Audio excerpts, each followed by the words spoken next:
SSLC ಫಲಿತಾಂಶ ಪ್ರಕಟವಾಗಿದ್ದು ಉಡುಪಿಗೆ ಪ್ರಥಮ ಸ್ಥಾನ ಪಡೆದರೆ ದಕ್ಷಿಣ ಕನ್ನಡ ಜಿಲ್ಲೆ ದ್ವಿತೀಯ ಸ್ಥಾನವನ್ನ ಪಡೆದಿದೆ. ಹಾಗೇನೇ ರಾಜ್ಯದಲ್ಲಿ ಏಕೈಕ ವಿದ್ಯಾರ್ಥಿನಿಗೆ 625ಕ್ಕೆ 625 ಅಂಕ ಬಂದಿದೆ. ಹಾಗೇನೇ 624 ಅಂಕವನ್ನ ಕೇವಲ 8 ವಿದ್ಯಾರ್ಥಿಗಳು ಪಡೆದಿದ್ದಾರೆ.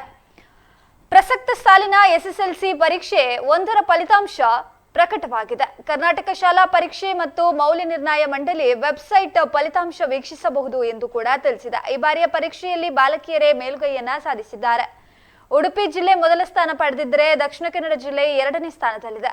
ಉಡುಪಿ ಜಿಲ್ಲೆಯಲ್ಲಿ 94% ವಿದ್ಯಾರ್ಥಿಗಳು ಉತ್ತೀರ್ಣರಾಗಿದ್ದಾರೆ. ಏಕೈಕ ವಿದ್ಯಾರ್ಥಿನಿ ಬಾಗಲಕೋಟೆಯ ಅಂಕಿತ 625ಕ್ಕೆ 625 ಅಂಕ ಪಡೆದಿರುವುದು ಈ ಬಾರಿಯ ವಿಶೇಷವಾಗಿದೆ. 8 ವಿದ್ಯಾರ್ಥಿಗಳು ಮಾತ್ರ 624 ಅಂಕವನ್ನ ಪಡೆದಿದ್ದಾರೆ. ಈ ಬಾರಿಯ ಎಸ್ಎಸ್ಎಲ್ಸಿ ಪರೀಕ್ಷೆಯಲ್ಲಿ 6,31,204 ವಿದ್ಯಾರ್ಥಿಗಳು ಉತ್ತೀರ್ಣರಾಗಿದ್ದಾರೆ. 73.40% ಫಲಿತಾಂಶ ಕೂಡ ದಾಖಲಾಗಿದೆ. ಈ ಬಾರಿಯ ಪರೀಕ್ಷೆಯನ್ನ ಸಿಸಿಟಿವಿ ಕಣ್ಣಾವಲಿನಲ್ಲಿ ನಡೆಸಲಾಗಿದ್ದು, ಹೀಗಾಗಿ 30% ಫಲಿತಾಂಶ ಕಡಿಮೆಯಾಗಿದೆ.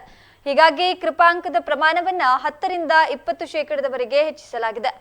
ಮಾರ್ಚ್ 25ರಿಂದ ಏಪ್ರಿಲ್ 6ರವರೆಗೆ ಕರ್ನಾಟಕ ಶಾಲಾ ಪರೀಕ್ಷೆ ಮತ್ತು ಮೌಲ್ಯ ನಿರ್ಣಯ ಮಂಡಳಿ 2023-24ನೇ ಸಾಲಿನ ಎಸ್ಎಸ್ಎಲ್ಸಿ ಪರೀಕ್ಷೆ ನಡೆಸಿತ್ತು. ಈ ಬಾರಿ 8.69 ಲಕ್ಷ ವಿದ್ಯಾರ್ಥಿಗಳು ಪರೀಕ್ಷೆಯನ್ನ ಬರೆದಿದ್ದಾರೆ ಎಂದು ಮಂಡಳಿ ಅಧ್ಯಕ್ಷರು ತಿಳಿಸಿದ್ದಾರೆ.